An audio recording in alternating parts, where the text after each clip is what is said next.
Hello there, weary traveler, and welcome to this cozy corner of history. Before we begin our journey back to the brutal winters of medieval times, I wanted to extend a warm greeting to you, dear listener, whether you're nestled under the covers ready to drift off to sleep, or simply looking to unwind with some quiet historical storytelling. I'm so glad you've chosen to join me tonight.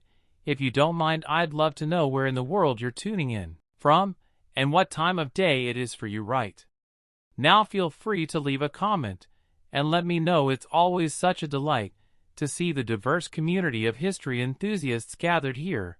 And if you enjoy this style of calm, immersive tales from the past, go ahead and click that subscribe button so you don't miss the next installment. But for now, let's allow the stresses of the modern world to melt away as we travel back to a time long ago when winter's icy grip held far more peril than most of us could imagine. A time when the changing of the seasons brought not just inconvenience, but genuine fear for survival. Picture yourself in the countryside of medieval Europe. The last leaves have long since fallen from the trees, and the sun hangs low on the horizon, its weak rays doing little to warm the biting chill in the air. Frosty fields crunch underfoot as a breeze carries the first few flurries of snow. Winter is coming, and for the people of this age, that means one thing above all: hardship. The cold seeps in slowly at first, but it will linger for long months to come. The landscape will soon be blanketed in white, the rivers and ponds freezing over into gleaming sheets of ice. In a time before central heating and well-insulated homes, the promise of warmth is a distant dream for all but the wealthiest. But of course, it wasn't always like this. Medieval winters were not always so brutal, so unforgiving. There was a time when the seasons passed in a more predictable rhythm, when the arrival of snow was met with acceptance rather than dread. But then something changed. The climate itself began to shift, ushering in a period that would come to be known as the Little Ice Age, lasting from the th century all the way into the th. The Little Ice Age brought colder temperatures and harsher winters than anyone could remember. The reasons for this change are still not fully understood, but its impact was felt across the land. Crops failed, livestock perished, and the icy winds blew ever harder. One of the most famous examples of the Little Ice Age's fury was the great frost of that winter. Temperatures plummeted so low that rivers and lakes froze solid. In London, the River Thames became a frozen highway, with people setting up shop and even lighting fires right on the ice. It was a surreal sight, but one that came at a cost. Many perished from the cold that year, huddled in their homes as the world outside turned to ice. But amidst all the suffering, there were some who found a strange sort of solace in the frigid weather. One such figure was a young Isaac Newton, then a student at the University of Cambridge. When the great frost hit, Newton was forced to return home to his family's farm. There, huddled by the fire, he found himself with ample time to ponder the mysteries of the universe. It was during this unexpected break that Newton began to develop some of his most groundbreaking ideas, laying the foundations for his theories on calculus and optics. Who knows what other great minds might have been sparked to brilliance by the quiet isolation of a long, cold winter. It's a reminder that even in the darkest of times, the human spirit has a way of seeking out the light. But for the vast majority of people in medieval times, winter was a season to be endured rather than enjoyed. The rich could afford thick woolen clothing, ample firewood, and well-stocked ladders to see them through the lean months. But for the peasants and serfs, who made up the bulk of the population, it was a very different story. Imagine waking up each morning in a one-room cottage, the air thick with smoke from the sputtering fire. Your breath mists in front of you as you rise from your straw mattress, careful not to disturb the shivering forms of your family members huddled around you for warmth. The cold seeps in through every crack and crevice, numbing your fingers and toes until they ache. Breakfast, if you're lucky, might be a meager bowl of porridge or some stale bread. The food from the previous harvest is beginning to run low, and you know that the long winter months will only bring more scarcity. The livestock, too, are suffering, their coats matted with frost as they huddle together in the barn, their breath steaming in the icy air. As the day wears on, you trudge out into the snow to gather what firewood you can. It's backbreaking work, and your hands quickly become raw and chapped from the cold. but you know that without a fire your family will not survive the night. You think of your children, their small faces pinched with hunger and cold, and you press on. This was the reality for so many in medieval times, a constant battle against the elements, a fight for survival that consumed every waking hour.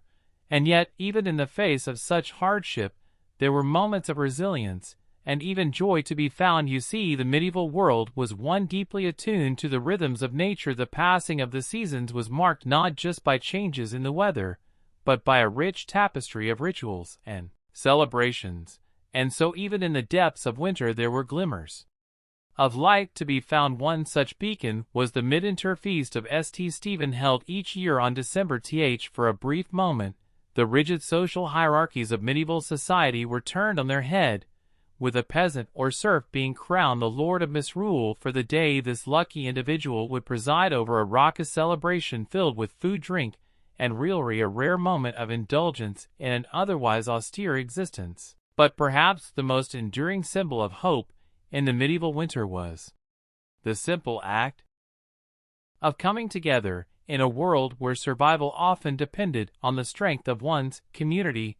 The bonds of family and friendship took on a profound importance. Imagine, if you will, a small village huddled against the snow. The smoke from the chimneys mingles with a leaden sky, a sign of life amidst the barren landscape. Inside the homes, families crowd together around the hearth, telling stories and sharing what meager scraps of food they have. There is a sense of unity here, a shared sense of purpose in the face of hardship. Neighbors trudge through the snow to check on each other, bringing extra firewood or a pot of stew to those in need. In the flickering firelight, faces are lined with weariness, but also with a quiet determination.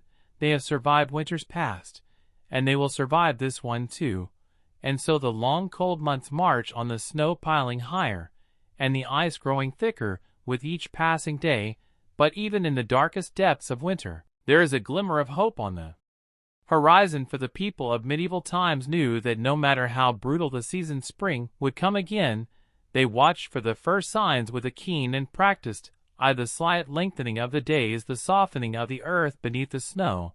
And when at last the thaw began, it was celebrated with a joy and reverence that we can scarcely imagine today. Plow Monday marked the official end of the winter season, a day when work in the fields could begin anew. The plows that had lain idle for so long were brought out and blessed in elaborate ceremonies, a symbol of the renewed cycle of life.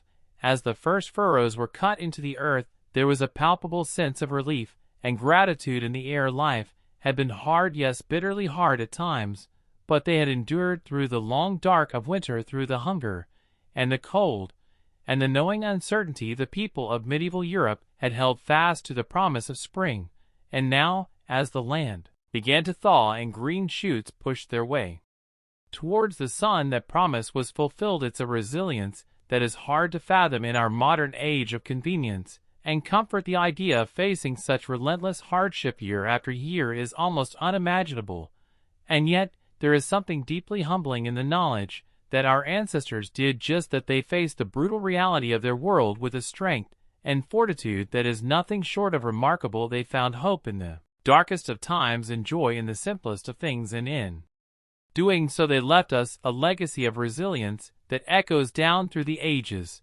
So the next time you find yourself shivering on a cold winter's day, take a moment to remember those who came before. Remember their struggles and their triumphs, their sorrow and their joy, and above all, remember the unbreakable human spirit that carried them through even the harshest of winters, because in the end, that is perhaps the greatest lesson we can learn from the medieval world, that no matter how dark the night or how cold the hierarchy, the rigid lines between lord and vassal blurred for one mirth-filled day, where all could partake as equals in the feasting, gaming, and carousing. The sense of community fostered by such celebrations was more than mere diversion. It was a critical survival mechanism. With winter's cruelty threatening to break both body and spirit, the bonds of fellowship and goodwill forged during the feast of Stephen and similar revelries helped sustain the populace through the leanest times. One chronicle recounts the poignant tale of two peasant families, neighbors, whose meager winter stores had been exhausted long before spring's arrival. On the verge of perishing from hunger, they pulled the last of their tattered resources to share a humble meal on the feast of St. Stephen. That gesture of generosity and unity gave them the strength to endure the season's remaining ravages. Such acts of compassion formed the very marrow of medieval society. In winter, when a helping hand extended to a frostbitten traveler, or an extra log given to a shivering widow, could spell the difference between life and death, the grim shared purpose of weathering winter's onslaught together shaped a culture of interdependence that defied the era's often ruthless stratification. But even the warmest expressions of conviviality and fellow-feeling inevitably cooled, as winter's unrelenting misery stretched on interminably. The feast of Stephen was but a small flare of light and levity amidst the frozen darkness, a momentary reprieve before the bleak slog of January, February, and March. As stores dwindled, bellies hungered, and the cold crept past the most assiduously stoked heart, the faint promise of distant spring seemed to fade into impossibility. And yet, year after arduous year, medieval society endured against all odds through unimaginable adversity and hardship. They clung to existence, upheld by the grit, fortitude, and fellowship forged in winter's unsparing crucible. As the land lay dormant and the sun retreated, they somehow found within themselves the tenacity to carry on. One can only imagine the flood of profound relief and joy that greeted the first tentative signs of winter's passing, the slight softening of the frigid air, the incremental lengthening of daylight, the hopeful drip of icicles yielding to the sun's strengthening rays. After months of unremitting struggle, the sight of the season's initial lost battles against the forces of light and life must have seemed nothing short of miraculous. For the battle-weary tillers of the earth, no day was more welcome than Plow Monday, the traditional start of the agricultural year. Falling on the first Monday after Epiphany in early January, it heralded the ground's imminent thawing and reawakening. Though the deepest rigors of winter had yet to fully release their stranglehold, the ritual preparations of Plow Monday offered a tangible talisman of hope and assurance of winter's inevitable loosening and spring's return. One can picture a patchwork of furrowed fields slowly emerging from the receding snows and frosts, the newly harnessed draft teams leaning into the first tentative overturning of the frigid clouds, with each sod appended to greet the strengthening sun. Medieval man dealt another blow to winter's retreating sovereignty and proclaimed his dogged persistence in the face of nature's caprice. We in the modern world, with our central heat and electric blankets, our welted larders, and resilient infrastructure, can scarcely fathom the immense fortitude required to endure the unremitting brutality of a medieval winter. If the season's imposition seemed daunting to us now, from the cozy remove of our temperature-controlled bubbles, how incomprehensible must true winter suffering be.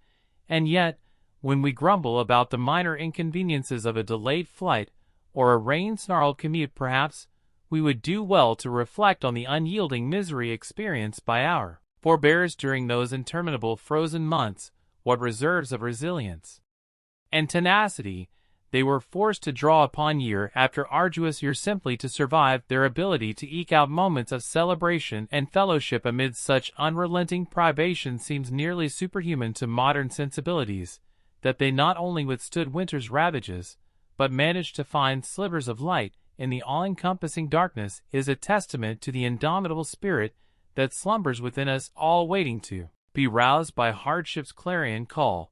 So the next time we feel our modern discontent starting to chafe, perhaps we would do well to cast our minds back to the icy plights of our predecessors in remembrance of those who came before. Let us embrace the opportunity to tap into our own dormant reserves of grit and forbearance, and as we nestle gratefully into our warm beds, let us spare a thought for all those who fought winter's bitter siege armed only with the weapons of will, fellowship, and undying hope.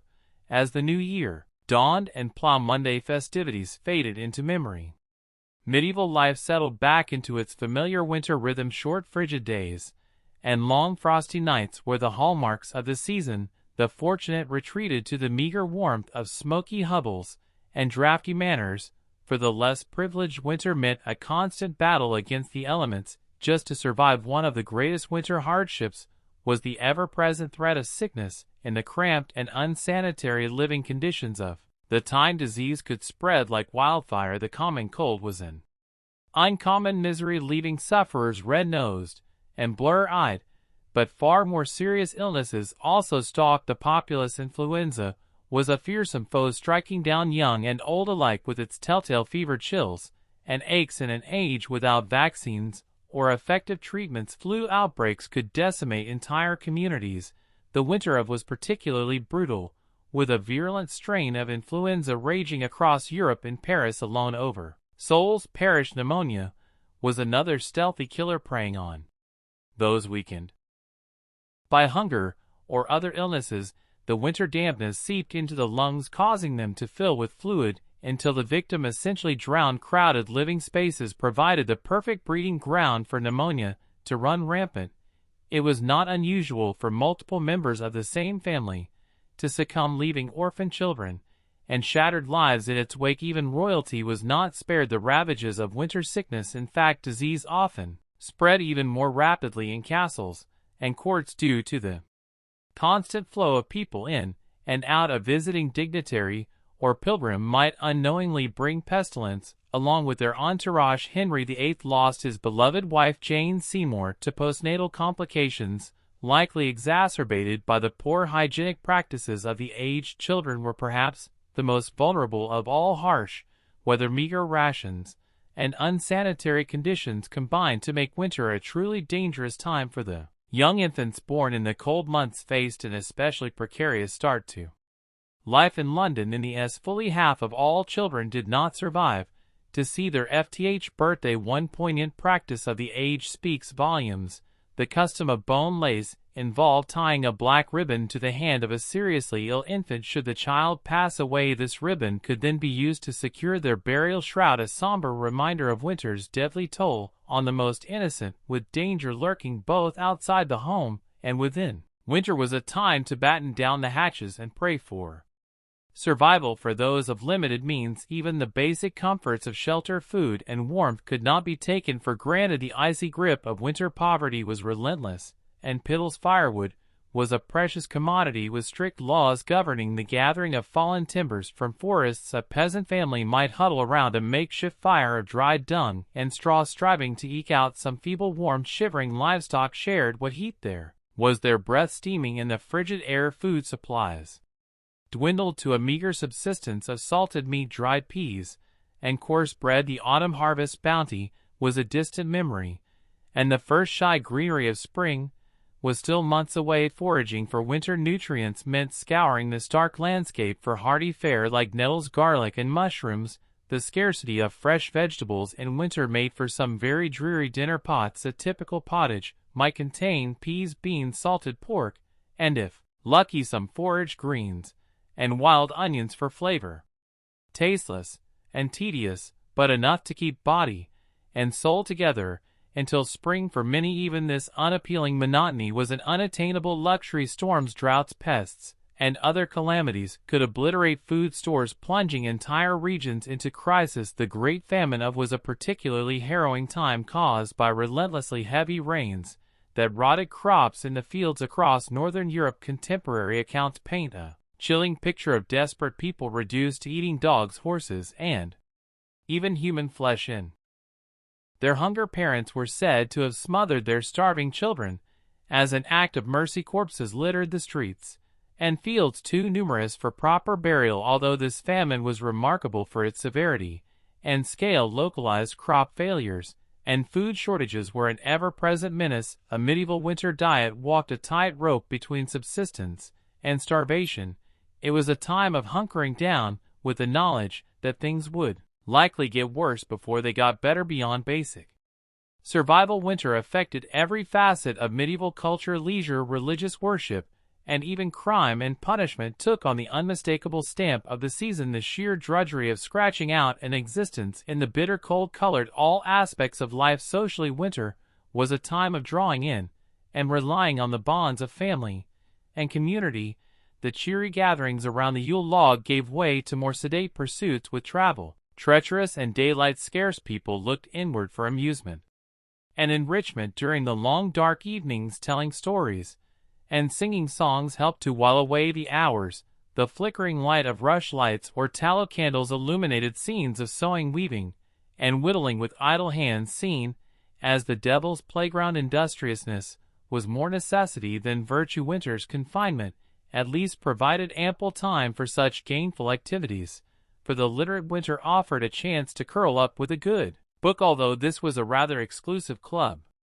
In England, at the close of the th century, a humble tradesman's library might boast a Bible, a book of hours, and perhaps some merry jests, or tales of Robin Hood. Only the wealthy could afford the lavishly illuminated volumes so prized by bibliophiles. Those who could read often did so aloud for the benefit and entertainment of the whole household. Winter was a time for sharing treasured stories of brave knights, canny tricksters, and star-crossed lovers. The chivalric adventures of King Arthur and his court were perennial favorites, their intricate plots and noble themes helping to transport listeners far beyond the close confines of their winter refuge. Less wholesome entertainments also served to liven up the tedium of winter days. Gambling with dice was a popular pastime, often leading to heated tempers and empty purses. The clatter of knucklebones and the rattle of dice would ring out in many a tavern and great hall, as fortunes were won, and lost drink was another common winter diversion. The fermented comforts of ale, mead, and wine helping to boost both body temperature and spirits. Public houses saw a roaring trade, offering fellowship, entertainment, and an escape from the bitter cold. Inebriation often led to looser tongues and lower inhibitions, sparking lively debates, sporty songs, and occasionally a brawl or two. The short dark days of winter also lent themselves to quiet reflection and spiritual contemplation. The church held great sway in the medieval mind, and winter was a time for drawing closer to God. With agricultural work at a lull, more time could be devoted to prayer, penance, and good works. The traditional nativity plays and pageants of Christmastide gave way to more somber devotions. As winter deepened, the pious might undertake pilgrimages to holy sites, braving the harsh conditions as a sign of their commitment and devotion. Others spent hours in hushed churches, fingering rosary beads, numb with cold, and meditating on their eternal soul. Charity was also an important winter value, with almsgiving seen as a Christian duty.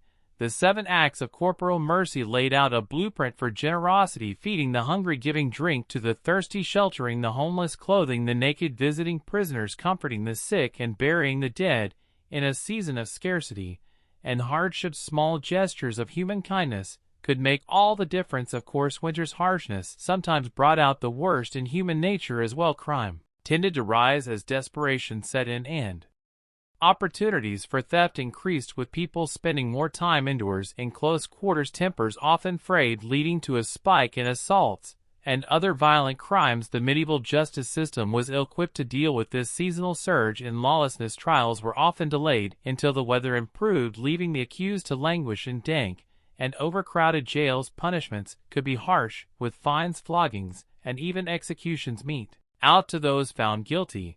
But even in the face of winter's bleak realities, the indomitable human spirit endured. People found small joys and moments of levity where they could. The distant promise of spring sustained them through the darkest and coldest nights. The lengthening days of February brought a welcome reprieve, with the feast of St. Valentine on the th. This ancient pagan fertility rite, Christianized into a celebration of love, was enthusiastically embraced by the people of the Middle Ages. It was a bright spot of warmth and tenderness in the very heart of winter's depths. The custom of drawing names for Valentine's sweethearts was well established by the th century. Eligible ladies and lads would gather to draw slips of paper from a bowl, sealing their romantic fate for the next year. These annual pairings often led to merry flirtations, and sometimes even marriages. Flowers, sweets, and sentimental verses were common tokens of affection exchanged between Valentine sweethearts. The simple act of receiving a handmade card from an admirer could set hearts aflutter, even in the chilliest weather. Winter, for all its woes, could not freeze the fires of love. As the feast of St. Valentine passed into Lent, the austerities of the season intensified, but there was a sense that the worst was now behind and brighter days lay ahead. The snowdrops and crocuses poking their fragile heads through the frost offered tangible evidence that winter's icy reign was finally weakening. Throughout the Middle Ages, the relentless cycle of the season shaped every aspect of life, and no season stamped its mark more firmly than winter. It was a time of privation and hardship when mere survival was an achievement, and yet it was also a time of resilience and quiet fortitude in the face of the harshest of elements. Medieval winter was a test of the human spirit, a proving ground for the values of faith, family, and community. The winking icicles, frosty meadows, and Landau fields may have been a postcard perfect scene, but the realities of the season were anything but picturesque. However, this crucible of snow and ice and what also forged a people of remarkable grit and endurance. The Middle Ages were built on the backs of those who could weather the very worst that winter had to offer, and still find reason to hope for spring. There is perhaps no greater tribute to their stubborn vitality. So the next time you find yourself bemoaning a delayed train or a slushy sidewalk, spare a thought for your medieval ancestors, unequipped with thermal socks, central heating, or weather apps. They faced each winter as a battle to be fought with every resource at their disposal, and they emerged victorious spring after spring. We are the heirs and beneficiaries of their tenacity and unbreakable spirit, and with that I will leave you to your warm bed and electric blankets, secure in the knowledge that winter has been largely tamed, thanks in no small part to those who came before and showed us how it's done. May your dreams be of gentle snowfalls and toasty hearths, and may you wake to a world where winter is more friend than foe.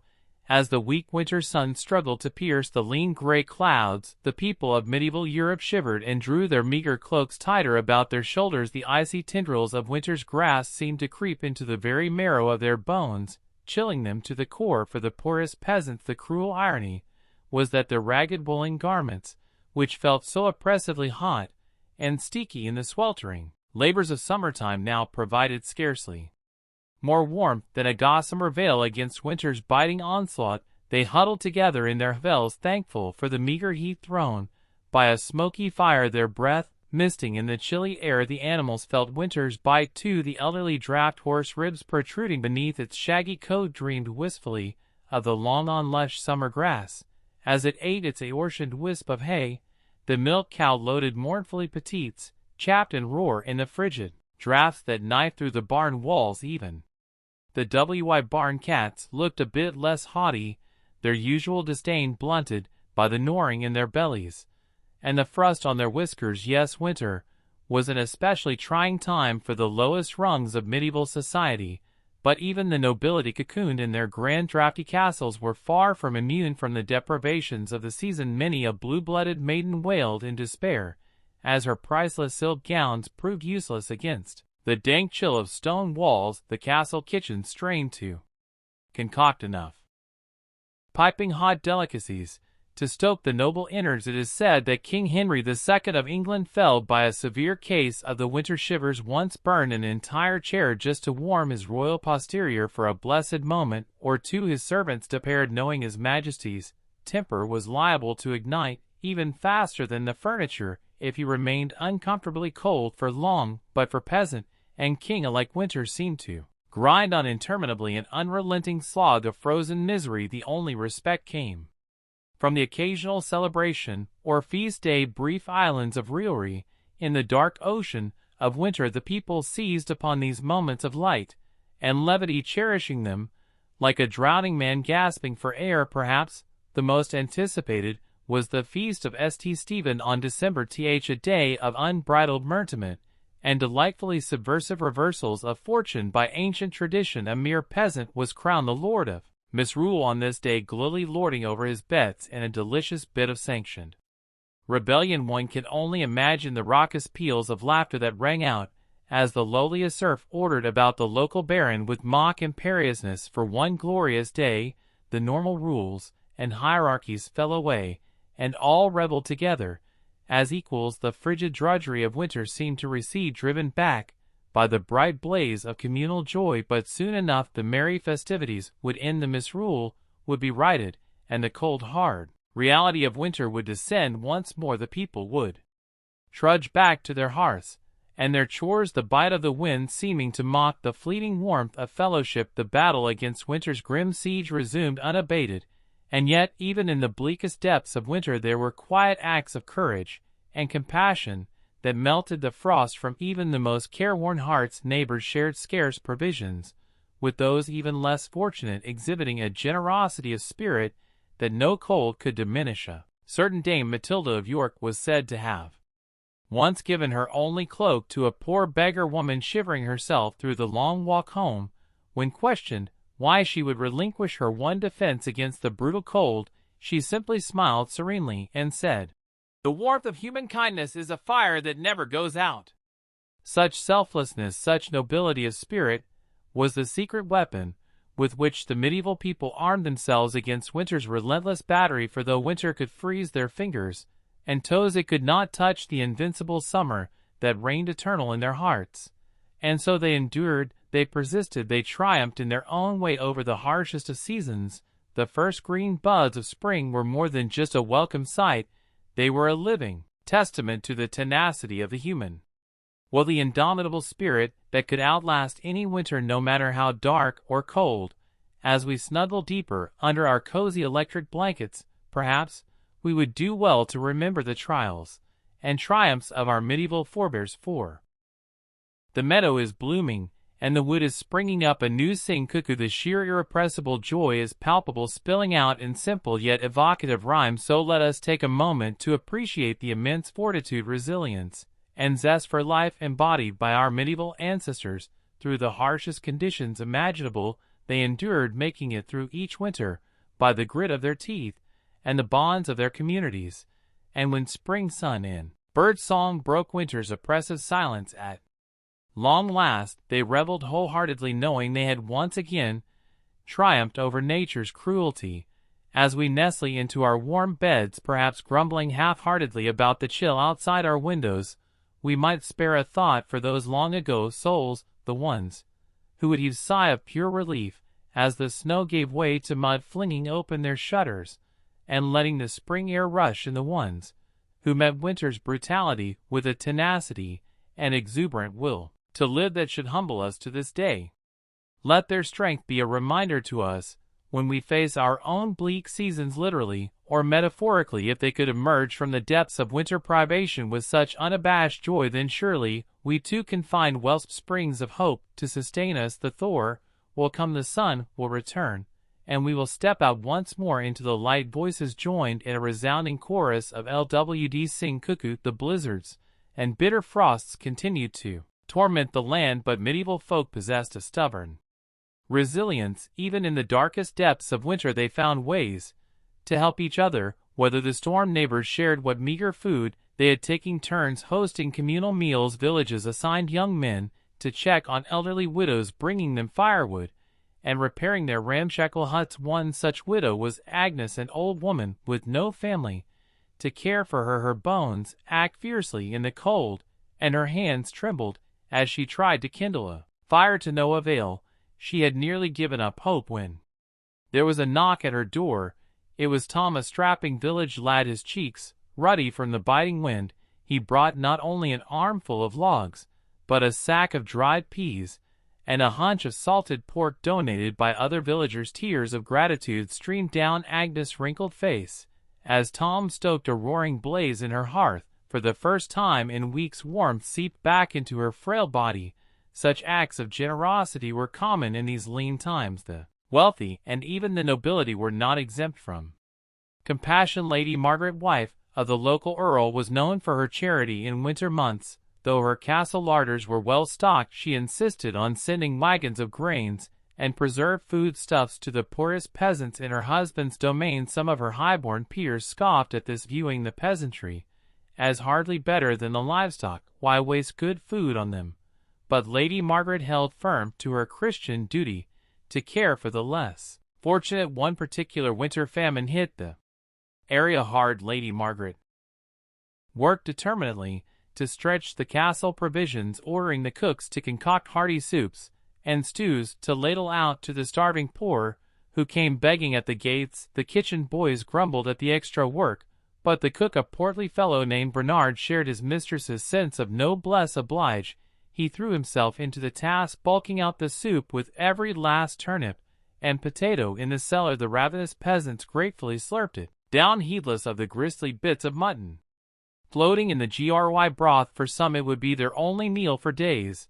As winter dragged on, even Lady Margaret's coffers began to run low. She took to quietly selling some of her jewels and finery to buy more supplies from neighboring towns. Her husband, the Earl, chose to look the other way respecting his wife's piety, even as he worried it would leave them vulnerable to lean times themselves. The church too played its part in aiding the suffering. Monasteries opened their doors to the poor and infirm, offering them a warm pallet of straw to sleep on and a basic daily meal of bread and ale. Some even ran primitive hospitals to nurse the frostbitten and desperately ill. The monks saw it as their holy duty, a way to emulate the selfless compassion of Christ. Brother William was a young novice tasked with tending to the sick at his monastery's hospital. Though the sights and smells of disease and decay turned his stomach, he forced himself to ladle broth into the mouths of toothless elders and change the pus-soaked bandages of weeping sores. He prayed fervently for the strength to endure this trial, and God that his station in life spared him the worst ravages of winter. For winter was the great equalizer, laying low rich and poor alike with its icy scythe. Certainly the wealthy could afford thicker woolen hose and luxuries like hot mulled wine, but they still shivered in their draughty manners and worried over their winnowing stores, and death came for them too, in the form of winter-born disease. The noblewoman Lady Isabel was heavily pregnant during a particularly vicious cold snap. Sequestered away in her confinement chamber, she had every comfort, a crackling hearth, mounds of furs, and attentive maids to cater to her every need. But contagion has a way of sneaking past even the thickest castle walls. A kitchen girl with a hacking cough brought Lady Isabel a posset of warm milk and herbs. Within days the expectant mother was burning with fever, her lungs rattling. The child came too soon, a tiny wisp of a thing that never drew breath. By weeks and Lady Isabel too was dead. The king himself was not immune. Henry V, a pious and gentle soul, freed endlessly over the suffering of his subjects during the dreadful winter. Of the royal physicians prescribed him a tonic of cinnamon and ginger to ward off the cold humors, but still he sank into a deep melancholy, unable to warm his hands even when thrust practically into the roaring hearth. Some whispered it was God's punishment for Henry's weakness as a ruler. In truth, seasonal depression was an affliction that could strike any man, from mightiest king to lowliest serf. As the days slowly began to lengthen, and the tightly clenched fist of winter finally started to loosen, people allowed themselves to dream of spring. Soon they prayed the land would thaw, and the first tentative buds would appear on the skeletal trees. The great wheel of the farming year could begin to turn once more in the earliest days of spring, on the first Monday after Epiphany. Medieval folks celebrated Plow Monday. This was when the first symbolic furrow would be cut into the frost-spangled earth, a hopeful portent of the crops to come. Village men blackened their faces with soot for luck and paraded through the muddy lanes with their plowshare held high, singing Bordy songs to wake the slumbering soil. Afterward there was dancing and hearty food and much quaffing of ale.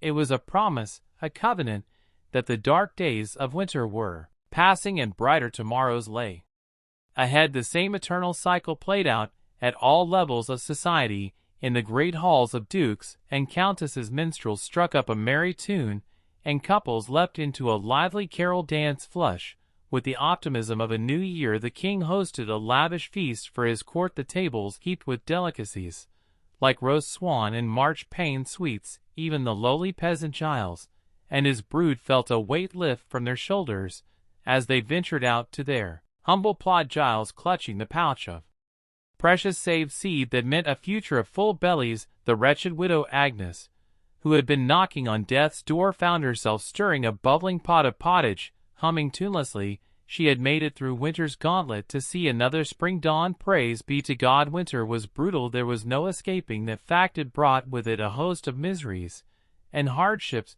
from hunger to bone-chilling cold to the constant specter of death and disease, but it was also a time when the true resilience and communal spirit of medieval people shone through. Staring into the abyss of winter bleakness, they responded with generosity, with grit, and even with defiant celebration.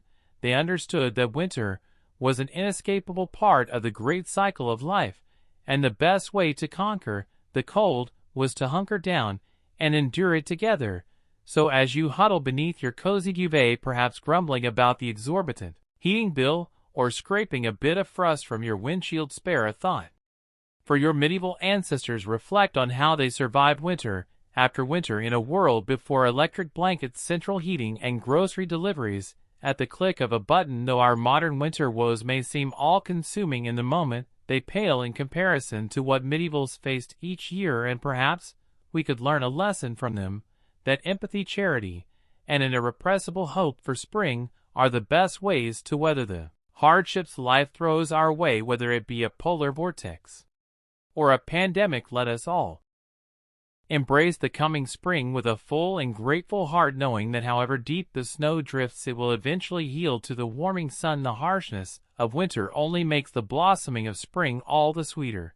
And so, as a medieval king might say, "Let us winter bravely, so that we may spring eternally." Frost crackles underfoot as you trudge through snowdrifts, breath clouding in the icy air. Icicles glitter in the pale sunlight hanging from the eaves of lee and dorp huts. The village lies hushed and still, huddled against winter's onslaught.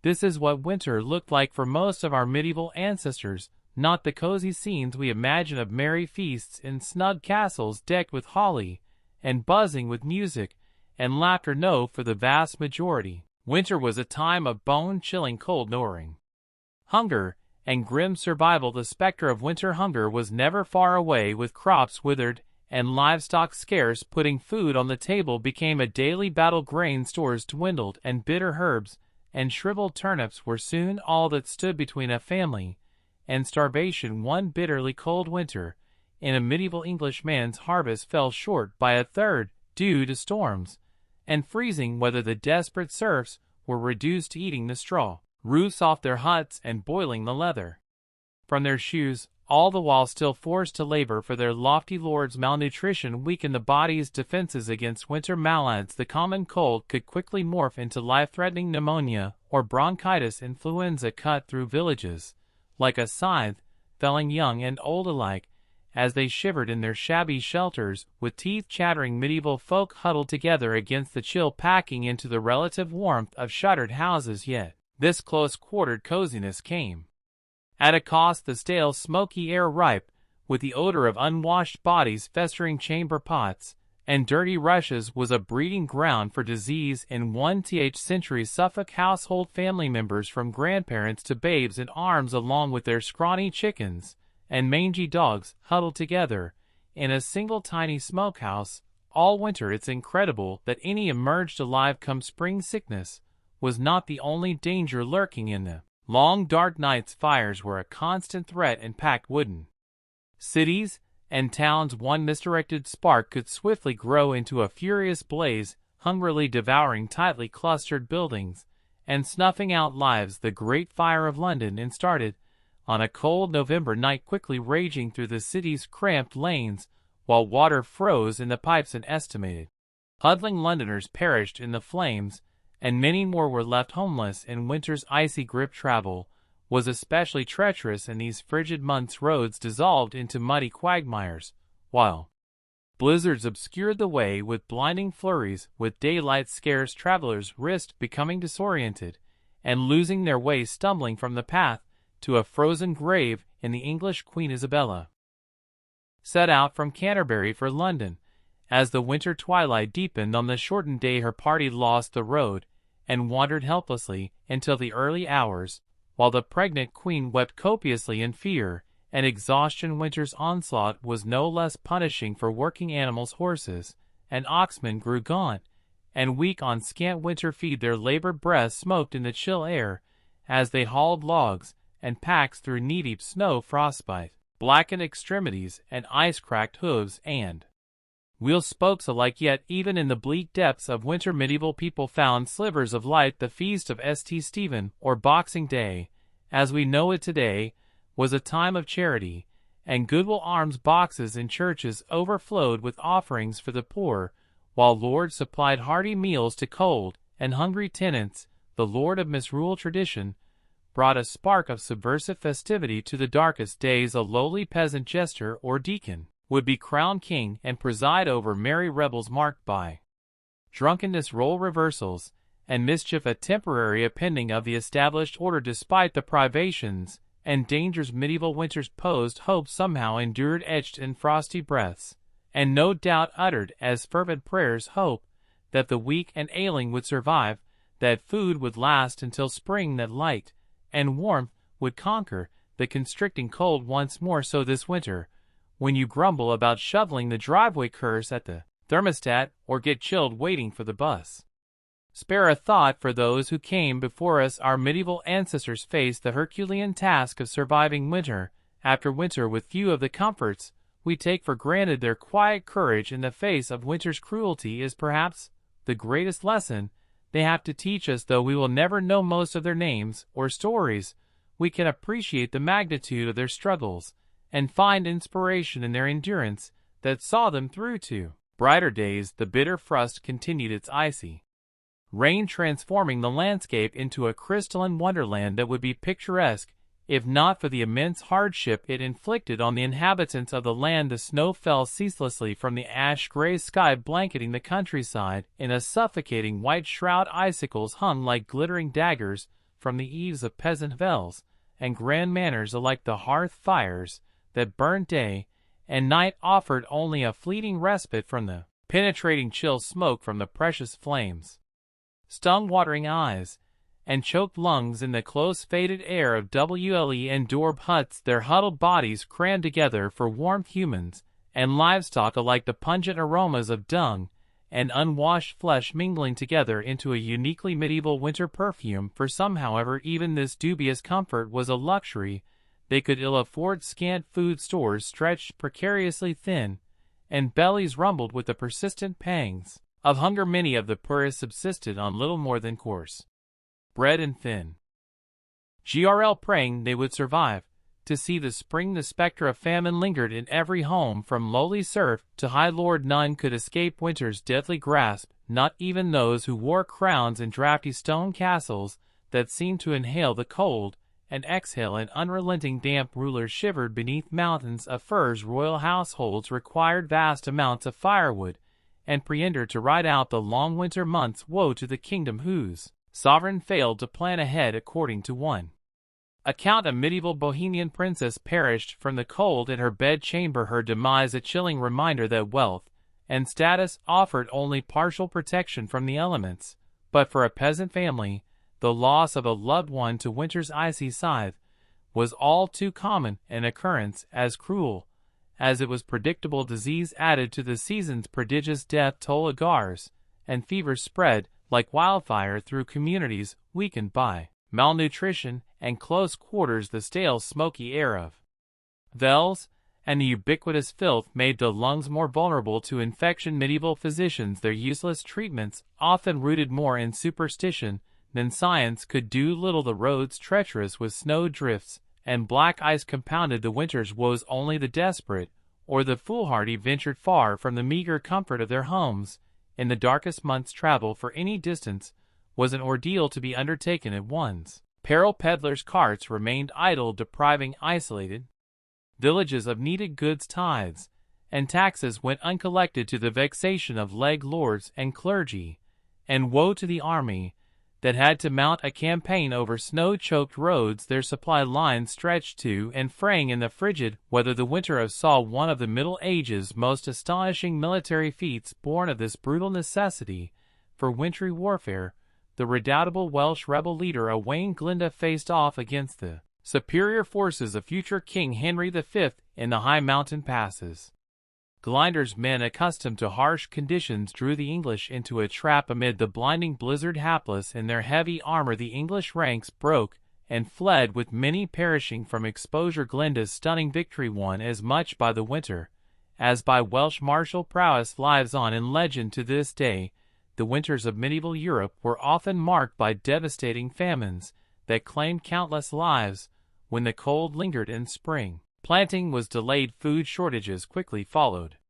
The infamous Great Famine of 2 was sparked by an unusually wet and chilly spring that rotted seedlings in the ground. Successive crop failures over the next years plunged much of the continent into starvation. In England, the price of bread skyrocketed to times the normal cost. The poor resorted to eating grass roots, even the bark off trees. Desperate bands of scavengers dug up graves to cannibalize the dead. It's estimated 2% of the population of cities like Ypres and Bruges in modern-day Belgium perished in the Frank town of Trey. A citizen wrote in his diary that the poor were eating dogs, horses, and other unclean things. The misery was compounded by crime and disease, as malnourished citizens turned to theft and violence to survive. One heart-rending account from the St. Mary's Abbey Chronicles relates the fate of a starving woman imprisoned for stealing a loaf of bread. The woman was pregnant and starving, but the baker would give her no bread, so she stole a loaf and was caught. The judges would not pardon her, so she was hanged. As she died, the infant fell from her womb before the eyes of the people. The child lay bloody and screaming on the ground, but no one wanted to touch or rescue it, and the baby soon died where it fell. The famine finally eased in when the weather turned favorable again and crops began to grow, but the specter of starvation stalked the land every winter, ready to reap a grim harvest at the slightest adversity. For medieval people, winter was always a time of gnawing unease, if not outright terror, as they prayed their meager food stores would last until spring. Malnutrition weakened the populace and left them vulnerable to disease. The close, unsanitary living conditions of winter led to frequent outbreaks of infections like influenza, dysentery, and pneumonia. Respiratory illnesses especially took a heavy toll, spread by coughing and stale, smoky air as people huddled around fires. Something as simple as a winter cold could quickly turn deadly. In the Middle Ages, even the doctors of the era were of little help, relying on dubious treatments like bleeding and purging with laxatives to restore the balance of a patient's humors. The Emperor Charlemagne allegedly died of pleurisy in the bitter winter of after his doctors treated him with pusses and unguents to no avail. Many historians believe the Black Death of the th century spread so quickly because malnourished citizens packed together in winter quarters had little resistance to the disease. The outbreak killed a staggering 2% of Europe's population. One poignant tale comes from Pistoia, Italy, where a man named Sir Luca wrote to his brother Francesino describing the devastation. "I am sick at heart and can barely bring myself to write, for things here go from bad to worse. Many are dead, and many more are dying. Shops are closed, taverns deserted. One passes down streets without meeting a soul. Wails of grief echo from houses where death has struck. The stench of rot rises from mass graves. I fear our city may soon be empty of life entirely. I beg you stay where you are and pray for us unceasingly." As the plague raged, entire villages were wiped out. The suffering was compounded by the trauma of hasty mass burials in frigid ground and sick people expelled to die alone in the snow for fear of contagion. The devastating losses of the Black Death left deep psychological scars and forever altered the medieval world. Winter was an especially dreaded time for the elderly, young children, and expectant mothers without the benefits of modern medicine. These vulnerable populations frequently succumbed to cold, disease, or malnourishment. It's estimated that in some medieval societies up to 2% of infants died within their first year of life. Many during the harsh winter months. Complications of pregnancy and childbirth, exacerbated by poor diet and chilly conditions, claimed the lives of countless mothers and babies. The perils of winter childbirth are illustrated by the sad tale of Matilda, the year-old daughter of King Henry I of England. In the winter of Matilda was aboard a ship called the White Ship sailing from France to England. The ship hit a rock and quickly sank, sending Matilda and hundreds of other passengers into the frigid waters of the English Channel. Matilda nearly escaped drowning by getting into a small rescue boat, but then cried out for her half-brother William, who was still in the water. When the boat rowed back to get William, so many desperate people tried to climb in that it capsized, casting Matilda back into the cold waves. The king's young daughter, pregnant with her first child perished along with the rest. Her grief-stricken father was said to have fainted dead away at the news, and never smiled again for the rest of his life. The very old and very young were always in peril during the bleak winters of the Middle Ages. If they managed to survive disease and starvation, they still might freeze to death in their sleep. The medieval poem Sergane and the Green Knight contains a chilling, no pun intended, description of the elderly King Arthur shivering beneath his robes in a draughty castle hall, so cold his teeth chattered as he spoke without the insulating ice caps and glaciers we have today. Winters in the Middle Ages were accompanied by raging snowstorms and devastating floods, and King John of England supposedly lost the crown jewels while crossing a marshy area in East Anglia called the Wash, fleeing enemies in rebellion against his rule. John's baggage train was swallowed up by a surging high tide. Whipped up by fierce gales, the king allegedly escaped by the skin of his teeth, but his treasure, including priceless jeweled crowns and scepters, disappeared into the churning waters, never to be seen again. John died of dysentery a few days later, a broken man. Some historians believe the loss of the crown jewels was the final blow that sent an ailing John to his grave. Winter storms often meant disaster for coastal communities battered by hurricane-force winds and massive waves. The Anglo-Saxon Chronicle records a terrible flood that struck England in on St. Martin's Day.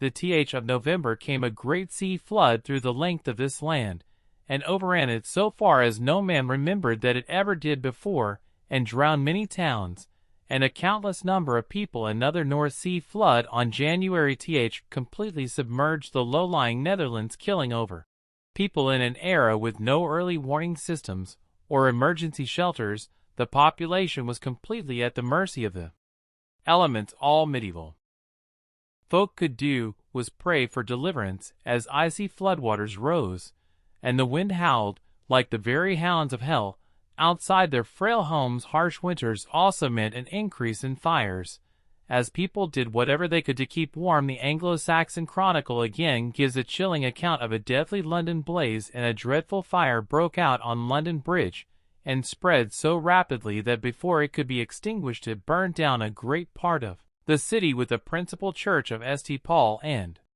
the Cathedral of Canterbury, besides many other churches and houses. The force of the wind and the violence of the flames carried burning rafters and sheets of lead from the roofs an extraordinary distance, with most buildings made of timber and tightly crammed together. It's no wonder medieval cities were such tinder boxes. A stray spark or overturned candle could ignite an unstoppable inferno, especially when gale-force winter winds whipped the flames into a frenzy. People fled through narrow, twisting streets as their homes burned behind them, often with little more than the clothes on their backs. There are countless tragic stories of families separated in the chaos, children trampled, and people trapped and burned alive. Given the limited firefighting technology of the era, often all citizens could do was throw buckets of water or snow on the flames and pray the wind would shift before the entire city burned. The devastation could be near total, leaving thousands homeless and destitute in the dead of winter.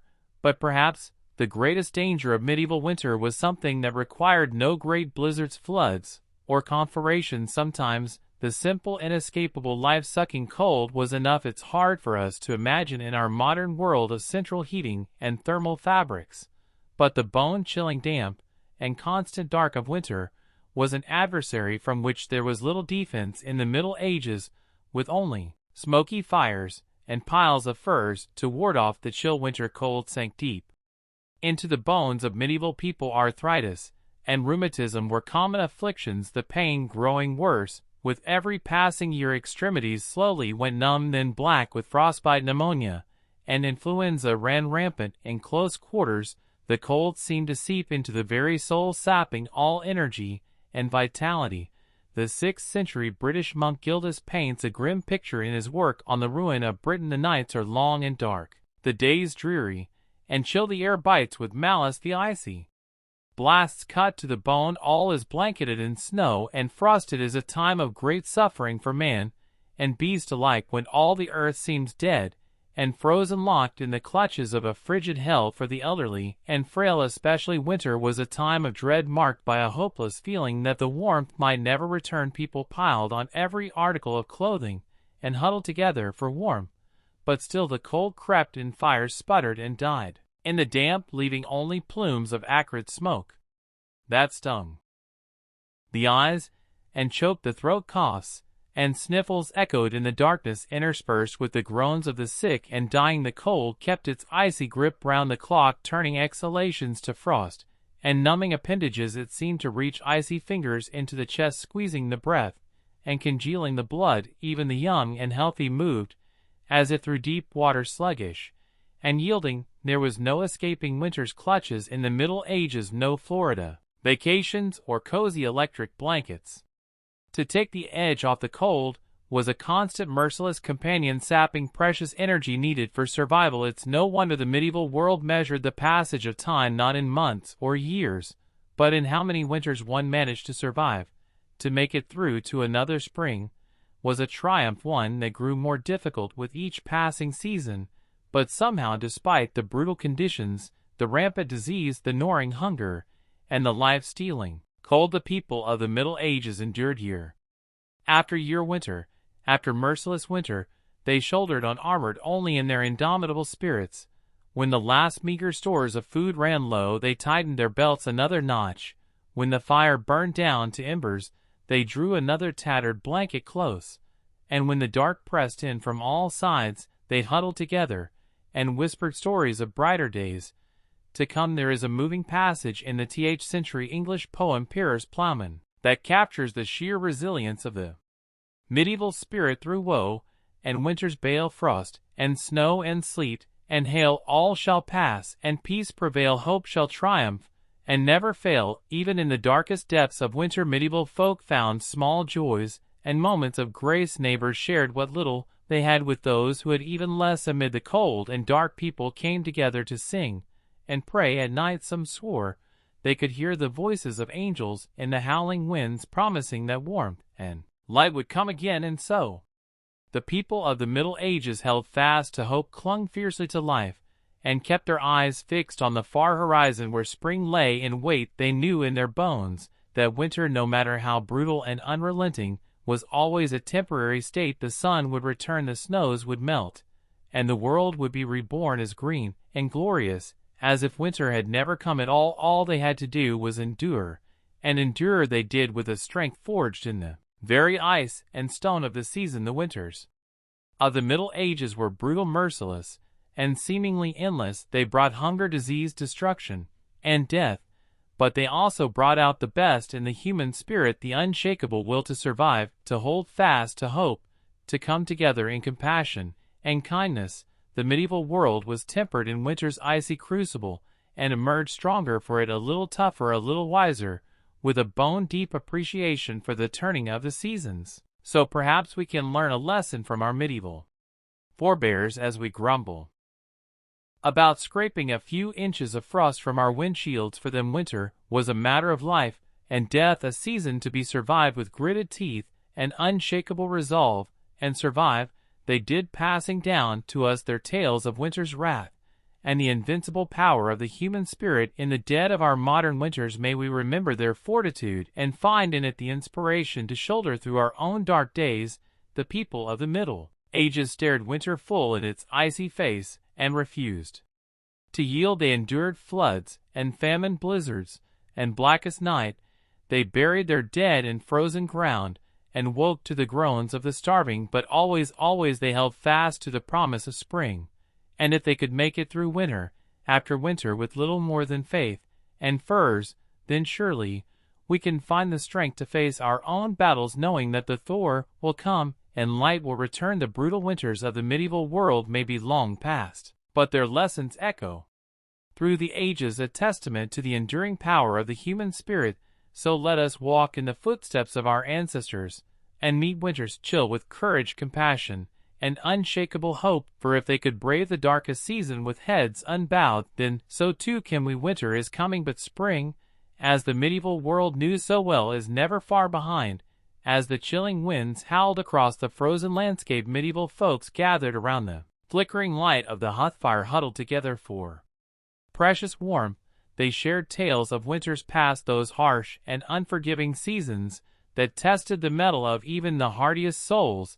In humble cottages and grand manor houses alike, the sting of winter's icy breath knew no bounds. Drafty shutters and thin thatched roofs offered scant protection against the relentless cold. From peasants to princes, all felt the bite of Jack Frost nipping at their noses and numbing their extremities, but some were fortunate enough to have a roaring hearth around which to cluster the crackle of the flames, and the aroma of smoke offered small comfort against winter's onslaught. In the castles of the highborn, great hall fireplaces consumed prodigious quantities of wood, attended by shivering servants, whose labors never ceased, but even the mightiest nobles shuddered to venture beyond the fire's glow, for winter's chill had a way of penetrating even the thickest stone walls and richest furs. For those of low birth, the season brought an especially grim and arduous struggle for survival. Their rough hune hovels boasted precious little in the way of creature comforts. Meager rations of peat or wood scavenged from the forest barely fed the spluttering hearth. Families crammed together in squalid quarters, sharing body heat and breathing air thick with smoke and the faded stench of unwashed humanity. It was a bleak existence, to be sure, and yet even in the face of such privations there were moments of cheer to be found. The glow of communal fires in the village square drew folks out of their hovels, if only for a short respite. Gathered around the leaping flames, neighbors exchanged jests and jibe stories and songs for a fleeting time. The cruel realities of winter seemed distant indeed. Young lovers stole secret kisses, their hour undimmed by the cold. Children shrieked with delight as they scampered and slid across frozen ponds. Even the elderly felt the weight of their years lift for a spell, transported back to the carefree winters of their youth. Such interludes of merriment were all the more precious for their rarity. Winter's onslaught was relentless, and unforgiving thoughts soon turned to empty bellies, and the gnawing hunger that was the constant companion of the poor dreams of spring's bounty seemed a cruel mockery. As fields lay barren beneath a blanket of snow, the specter of famine loomed large. In these lean times, a failed harvest could spell doom for entire villages. Many a mother watched in anguish as her child's cheeks grew gaunt and their eyes dulled with the hollow stare of starvation. The cruel calculus of scarcity bred a special kind of desperation. Tales abounded of the depraved lengths to which some would go to fill their bellies, unnatural acts that haunted the nightmares of pious folk, and hunger was not the only scourge to stalk the land. Winter's chill breath bred a host of maladies that preyed upon the weakened populace. The hacking cough of pneumonia echoed through many a vale as loved ones looked on helplessly. The pox and flux raged unchecked, decimating entire families. The very old and very young were especially vulnerable, their frail bodies ill-equipped to weather winter's ravages. But perhaps the greatest cruelty was reserved for those forced to venture out into the teeth of winter's fury. Travelers risked life and limb on treacherous ice-licked roads. Many a hapless wayfarer met their doom swallowed up by swirling blizzards, or plummeting into deep snow drifts. Their frozen corpses would not be discovered until the spring thaw, a grim reminder of winter's lethal power. Even the valiant knights, those stout warriors of the realm, were not immune to winter's depredations. Clad in their heavy armor, they made easy prey for the bone-chilling cold that crept into every and rivet-numb hands made clumsy by frozen gauntlets fumbled with sword and shield. Once mighty charges floundered in the deep snow drifts as icicles formed on their heaving flanks. Great and small alike cursed the name of winter in the halls of power. The crown weighed heavy on royal brows, furrowed with care, for even a monarch could not decree the seasons to reverse their inexorable turn. The cost of keeping the court supplied with provender and firewood was staggering. Royal treasuries groaned beneath the strain as grasping merchants reaped handsome profits from the king's lares.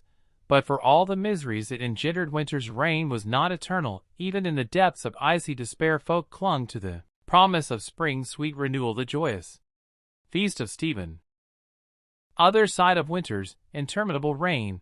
But even the highest-born nobles, for all their thick furs and grand feasts, were not immune to the icy grasp of the season. Great medieval castles, with their soaring stone walls and cavernous halls, became like vast refrigerators in wintertime.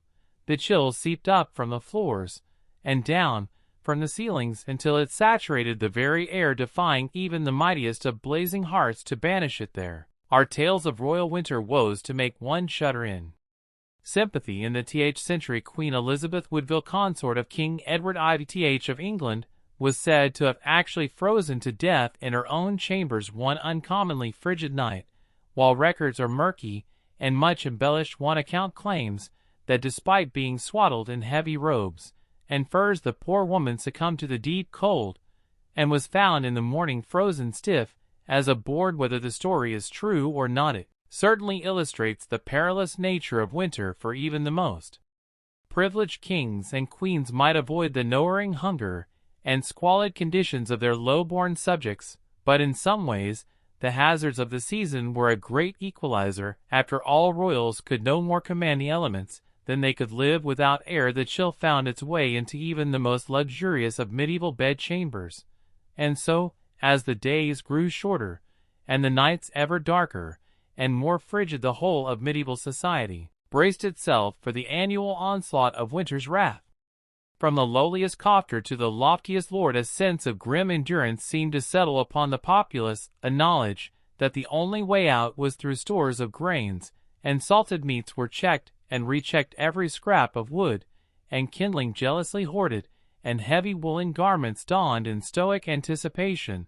The only spark of levity and hope in the whole bleak affair came with the Christmas festivities surrounding the feast of St. Stephen on December th. For a few merry days the normal social order was gleefully upended, as a lord of misrule was appointed from among the peasantry to preside over a body array of feasts, dances, games, and general mischief, with bellies full of ale and wine, faces flushed from the press of bodies and the exertions of revelry. The common folk could for a brief shining moment forget the long privations of winter and revel in the joys of life and community. One can imagine the scenes of boisterous celebration erupting in halls and public squares across the land, the raucous laughter, the wheezing of reed pipes and fiddles, as the people capered about in a whirling kaleidoscope of color and mirth. For once serf and nobleman mingled freely, the usual lines of class and station erased in the spirit of goodwill and fellowship. The lord of misrule, perhaps a puffed-up young peasant lad with stars in his eyes, issued grandiose proclamations and ridiculous decrees to the delight of all. It must have been a heady thing, that burst of misrule and satinia amid the days ahead is truly a marvel. One cannot help but feel a swell of admiration for the fortitude of our medieval forebears, who faced each bitter winter as an indomitable foe, and emerged year after year to greet the spring on the other side. Let us then tip our hats to those long ago lords and peasants who suffered much and yet endured still more in our modern world of central heating and on-demand grocery deliveries. It can be easy to forget the hardships they faced as a matter of course, but as we drift off to sleep in our warm beds, perhaps we can spare a thought for those huddled medieval masses and marvel at the strength that carried them through winter after winter, waiting for the light's return in a world so often cold and dark. Such enduring hope and resilience is a fire that cannot be quenched, burning on from their distant hells to our own night-swaddled rooms. May we keep that flame alive in our hearts, come what winter may.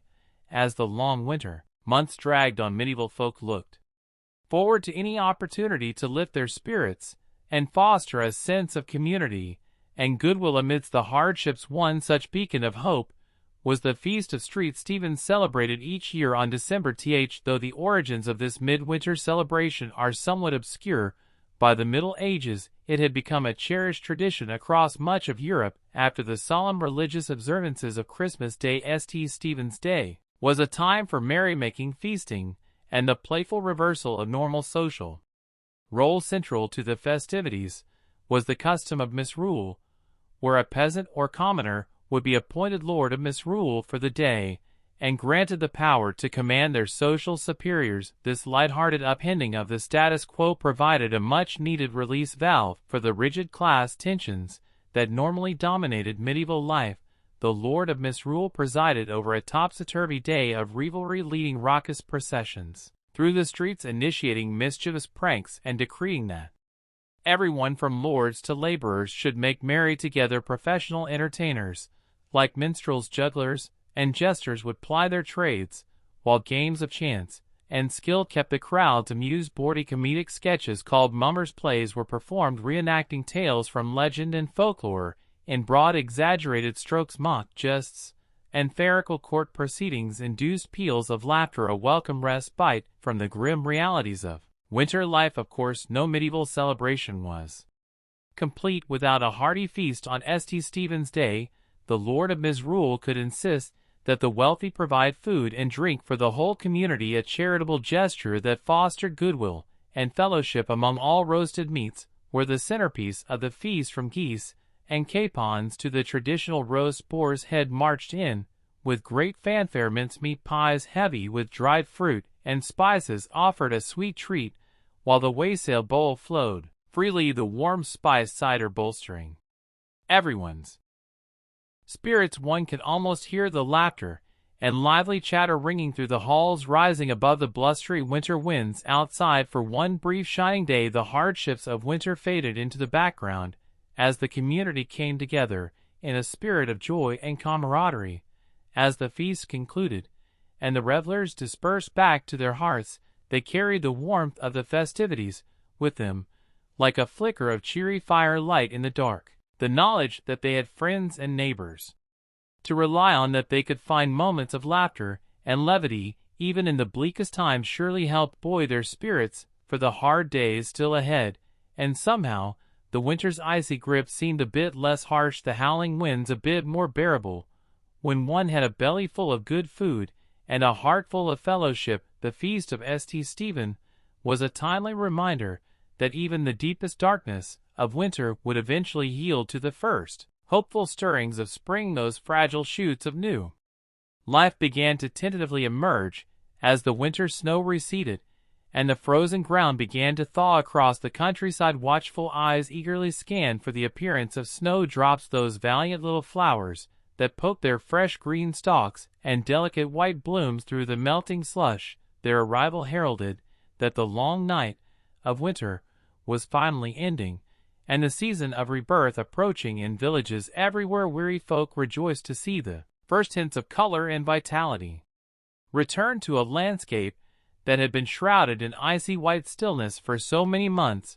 With a newfound spring in their steps, medieval peasants returned to the rhythms of the agricultural year, the great wheel of life beginning to turn once more. Hibernating livestock were led out to pastures starting to green again, while the farmer hitched his team to the plow, eager to churn the softening earth. The first Monday after Epiphany, falling in January, came to be known as Plow Monday for this very reason. It marked the moment when the land could be worked again after the winter freeze, inaugurating the labors of a new farming season. Plows that had been stored away for the winter months were hauled out and blessed in joyful Plow Monday processions through the fields, while plowmen went from door to door collecting food, ale, and small coins, all in anticipation of the work and harvest to come. One can picture a weather-beaten village huddled around their communal plot, faces turned gratefully towards a sky brightening into a paler shade of blue. With hoes and digging sticks in hand, they prepare to sink the first hopeful seeds into the receptive soil, an act of faith that spring would conquer winter in due time. Among them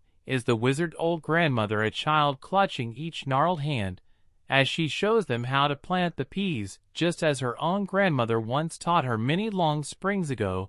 The smaller child giggles with delight as a rotund earthworm wriggles free from the dirt, while the older solemnly pushes each seed into its waiting hollow. It was moments like this where knowledge passed from old to young and growth bloomed anew, that made all the privations of winter worth while. The warm smile crinkling the grandmother's eyes holds the promise that the dark days have passed and life is returning to the land once more, as the seeds nestle into their earthen beds and the strengthening sun begins to coax green shoots from the ground. The specter of winter finally releases its icy hold and slides away, the pull of cold and death that hung for so long eased by a spirit of hope and renewal carried on spring's gentle breezes. Looking back from our modern vantage point, It is sobering to reflect on the immense fortitude and resilience it must have taken to endure the brutal medieval winters year after year with none of the amenities and comforts we often take for granted. Their very survival through to spring